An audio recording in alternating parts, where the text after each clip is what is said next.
2020දී turkey වල තියෙන මිටියාට් කියන තැන කෙනෙක් යාගේ පරණ ගෙදර රෙනොවේට් කරාලු. පරණ බඩු එහෙම ගලවලා අයින් කරලා දාලා අලුත් බඩු ඒකට ෆික්ස් කරලා ඒ විදිහට රෙනොවේට් කරගෙන හිටියලු. ඉතින් එයා මේ දේවල් කරගෙන ඉද්දි එයා මිටියකින් බේස්මන්ට් එකට ඇණයක් ගහන්න වගේ ගිහින් තියනවා.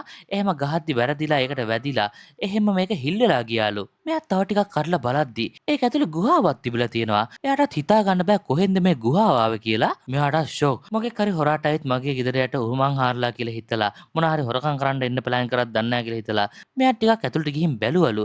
බලද්දි ඒක ඇතුලේ එක එක රූම්ස් තිබ්බලු. පොඩි පොඩි රූම් මෙහෙමත් තිබ්බලු. බලද්දි යාගේ ගෙදරට යටින් ලොකු නගරයක්ම තිබිලා තියෙනවා. ඒකත් ඔක්කොම ටික ගලෙන් කොටලා වගේ. ඒකත් එහෙ ගොඩක් රූම්ස් තිබිලා තියෙනවා. තව කුස්සි තිබිලා තියෙනවා.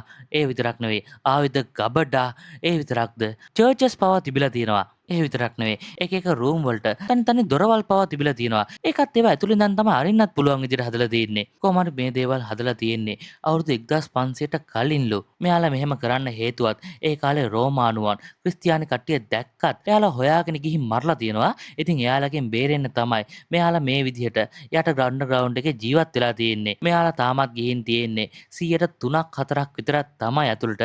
ඒක ඇතුළේදීම මෙච්චරක් රූම්ස් කිචන් එහෙමත් තිබිලා තියෙද්දි තව කොච්චර දේවල් තියේද යටට යන්න කියලා එයාටත් හිතා ගන්න බැරි වෙලා ඒ විතරද සාමාන්‍යයෙන් මේක යට 50000ක් 60000ක් මිනිස්සු ජීවත් වෙලා ඇති කියලා නිගමනය කරනවලු. ඒ කාලේ මේ වගේ ගොඩක් අන්ඩර්ග්‍රවුන්ඩ් සිටිස් තිබිලා තියෙනවා.